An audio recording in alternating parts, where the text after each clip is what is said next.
नमस्कार, ATN live में आपका स्वागत है और मैं कैलाश कश्यप फिर आपके सामने एक नए मुद्दे के साथ हाजिर हूँ। और आज का हमारा जो मुद्दा है वो बिल्कुल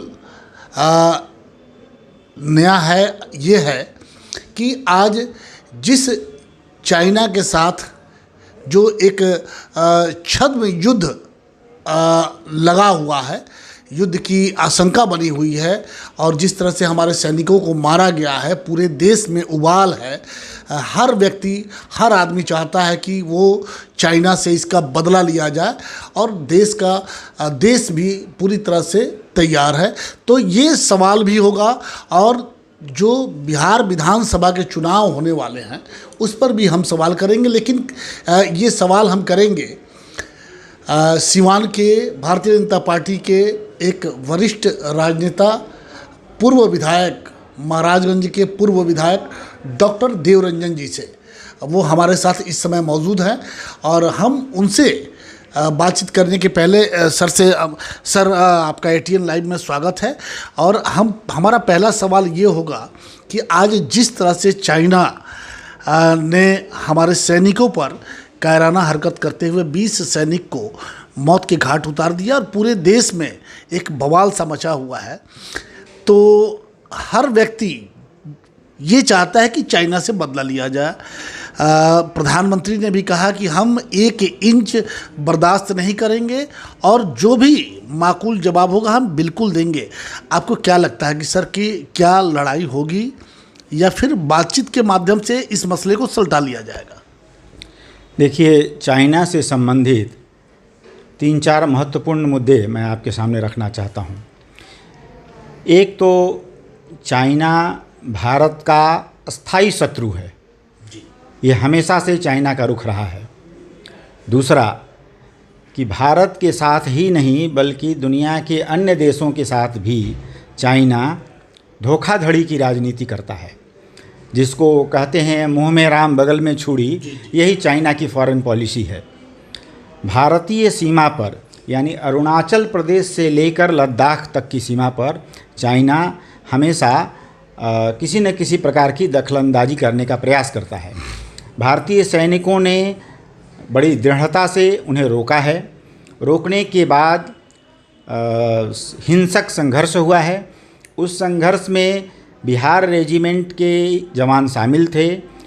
हमारे 20 जवान उस संघर्ष में शहीद हुए हैं और उन लोगों ने भी चाइना के 40 से 45 जवानों को मारा है।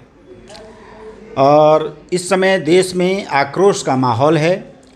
मैं यह कहना चाहूँगा अपने लोगों से, अपने देशवासियों से कि चाइना केवल भारत का शत्रु नहीं है, चाइना मानवता का भी दुश्मन है। लेकिन सर, जिस तरीके से आज लोगों में काफ़ी आक्रोश है, आपने देखा होगा कि टीवी चैनलों के माध्यम से कि चाहे वो दिल्ली हो, राजस्थान हो, जहाँ भी देखें, पटना हो, हर जगह लोग चाइनीज सामान का बहिष्कार कर रहे हैं। पप्पू यादव, उन्होंने तो एक मुहिम सा चला रखा है और ये भी कहा है कि अगर दुकानों पे जो सामान है, चाइनीज सामान है, चाहे वो मोबाइल है, टीवी है, बहुत सा चीज़ है, लाइट्स वगैरह हैं, वो अगर दुकानदार उसे नहीं हटाएंगे तो हम दुकान में ताला मारने का भी काम करेंगे। अब सवाल उठता है कि आखिर ये इन दुकानों पे जो सामान है, चाइनीज सामान है, वो आता कैसे है?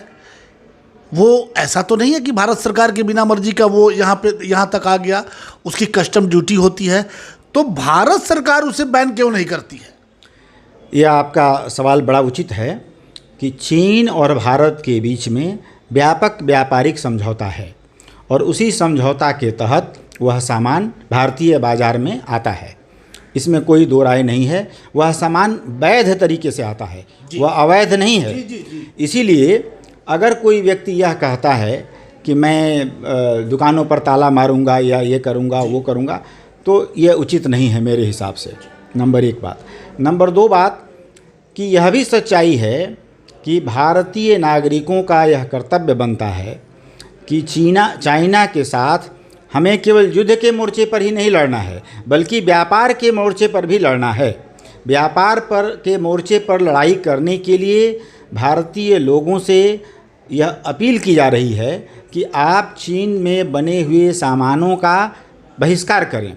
अब इस बात से भी इनकार नहीं किया जा सकता है कि बहुत बड़े पैमाने पर चाइना का सामान अपने देश में आता है और अभी वर्तमान में है। यह कोई एक रात में हो जाने वाली प्रक्रिया नहीं है, लेकिन हमारे नागरिक, हमारे बंधु, हमारे लोग अगर इस बात के प्रति जागरूक हो जाएंगे। ये सर, ये सिर्फ नागरिक क्यों जागरूक हो? जब मार्केट में आप सामान ला करके रख देंगे, और वो भी अगर भारत का अगर कोई सामान है तो वहाँ आपको भारत का सामान 100 रुपये का है तो वो चाइना सामान जो है सेम सामान है, उससे अच्छा दिखाई देता है। भले उसकी क्वालिटी क्या है ये हम नहीं कहेंगे, घटिया क्वालिटी होती है, लेकिन वो 30 रुपये का मिल जाता है। तो ये असर डालता है, और यहीं पे जो उपभोक्ता है, जो भारत के लोग हैं, वो देखते हैं कि भाई जो 100 रुपये का मिलता है वो चाइनीज़ ये 30 रुपये का मिल रहा है, तो ले लो, इसी को ले लो। तो क्यों नहीं, अगर भारत आज चाइना हमको आंख दिखा रहा है तो उसके जो साधन हैं उसे रोकना, हम वहीं पे उसको बंद कर दें। क्यों ये ड्रामा चल रहा है? नहीं, दोनों ही स्तर पर लड़ने की ज़रूरत है। एक आपने जो कहा कि सरकार के स्तर पर भी धीरे धीरे ऐसे कदम उठाए जा रहे हैं, और सरकार इस दिशा में बढ़ रही है कि चाइना से आयातित किए जाने वाले कई सामानों को लिस्ट से रद्द कर दिया गया है भारत सरकार की तरफ से। तो ये सरकार भी इस काम की तरफ बढ़ रही है, और इसीलिए मेड इन इंडिया, लोकल के लिए वोकल इत्यादि इत्यादि जो सरकार की काम करने की दिशा है वह इसी ओर जा रही है। एक बात। दूसरी बात, लेकिन साथ ही साथ सब कुछ सरकार के ही भरोसे नहीं है। हम नागरिकों को भी यह संकल्प लेना है कि जहां तक संभव हो सके पहले सरकार आगे बढ़ेगी तो हम भी सरकार के साथ है, पूरा देश सरकार के साथ है। अब सवाल हमारा एक सर ये हुआ कि 1962 और 67 ये जो युद्ध हुआ था, और इसमें हिंदी चीनी भाई भाई के नारे लगाए थे ये आपको चाइना ने, उसके बाद भी वो अपना रंग दिखाया था। इतना सब कुछ वो शुरू से रहा है, वो उसकी फितरत है धोखेबाजी। लेकिन उसके बाद भी देश के प्रधानमंत्री नरेंद्र मोदी चाइना के शी जिनपिंग के जो राष्ट्रपति हैं उनको बुलाते हैं, उनको अपने यहाँ घुमाते हैं। तो फिर क्या अंतर रह गया? वो 62 में जब उस समय इसको चाइनीज आए थे अपने यहाँ, उस समय के तत्कालीन राष्ट्रपति, और धोखा दिया था, तो फिर तो वही हुआ जो उस समय दोहराया गया था, आज उसी बात को दोहराया जा रहा है। नहीं, देखिए, अंतर्राष्ट्रीय कूटनीति में, अंतर्राष्ट्रीय राजनीति में कोई दो बड़े देश एक दूसरे से अछूते नहीं रह सकते हैं। जैसे उदाहरण के लिए मैं बताता हूँ आपको, पाकिस्तान हमारा दुश्मन देश है, लेकिन फिर भी पाकिस्तान के प्रधानमंत्री को हम बुलाते हैं और हमें पाकिस्तान भी बुलाता है। पाकिस्तान के विदेश मंत्री और भारत के विदेश मंत्री वार्ता भी करते हैं। उसी तरह चाहे किसी देश से हमारा तनाव चल भी रहा हो तो भी उस देश से हम अपने संबंधों का पूरी तरह संबंध विच्छेद नहीं कर सकते हैं। यह अंतर्राष्ट्रीय राजनीति की मांग है। आज सर अंतर्राष्ट्रीय राजनीति की जो बात आप कर रहे हैं, आज उसकी ये दुर्गति हो गई है कि नेपाल जैसे जो नमक भी भारत का जाता है, वो हमें आंख दिखा रहा है, वो हमारे लोगों को मार दिया और हम चुपचाप बैठे हुए हैं। नहीं, नेपाल के मामले में चुपचाप हम नहीं बैठे हुए हैं। नेपाल और भारत के बीच में कोई भी गंभीर स्थिति नहीं है, और जो कुछ भी थोड़ा बहुत तनाव है वह शीघ्र ही समाप्त हो जाएगा। सर वो हमारे भूभाग को वो अपने नक्शे में दिखा रहा है। तो अब कहाँ कमी रह गई है? पाकिस्तान भी दिखाता है, चाइना भी दिखा रहा है, और ये छोटा सा देश है जो हमारा पड़ोसी है, ये अब कह रहा है कि ये भाग हमारा है। नहीं, ऐसा नहीं है, इसमें कोई चिंता की बात नहीं है।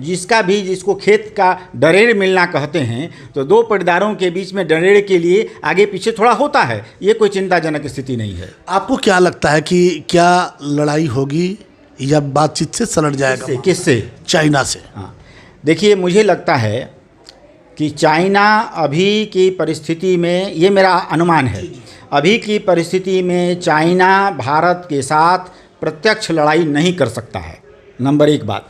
नंबर 2 बात, लेकिन साथ ही साथ मेरा यह भी मानना है कि हमें आज नहीं तो कल चाइना से एक आमने सामने की लड़ाई करनी ही पड़ेगी। क्या भारत तैयार है उसके लिए? हम तैयार हैं। हाँ, तैयार हैं? हम 2 बार चाइना से हार चुके हैं, क्या उसके बाद भी हम तैयार हैं? चाइना से केवल एक बार भारत की हार हुई है, वो 1962 में। उसके बाद कभी भी भारत की हार नहीं हुई है। और आज आपको यह जानकर बताते हुए मुझे हर्ष हो सकता है कि चाइना ही क्या, बल्कि चाइना स्वयं अभी इस स्थिति में नहीं है कि भारत से लड़ सके। अंतर्राष्ट्रीय परिस्थिति अभी ऐसी है कि भारत अगर चाहे तो चाइना से आमने सामने का युद्ध कर सकता है।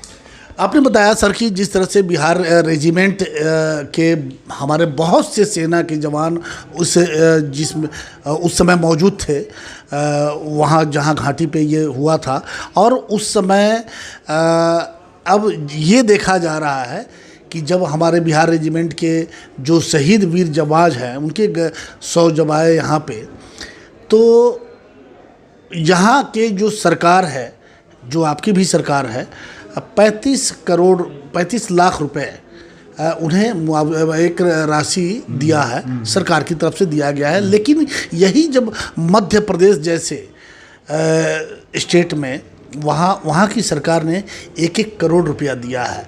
ये थोड़ा सा लोगों में मलाल है कि आखिर मध्य प्रदेश के जो जांबाज थे उन्हें 1 करोड़ और फिर यहाँ 35 लाख क्यों? नहीं, देखिए, सैनिकों के शहादत का कोई मूल्य नहीं हो सकता है, लेकिन हर सरकार अपनी अपनी क्षमता के अनुसार अपने शहीद सैनिकों को क्षतिपूर्ति देती है, मदद देती है। हम लोग अपील करेंगे बिहार सरकार से कि और भी अधिक इसके लिए व्यवस्था किया जाए। जैसे साथ ही साथ एक परिवार के एक सदस्य को नौकरी देने का भी वादा बिहार सरकार ने किया है।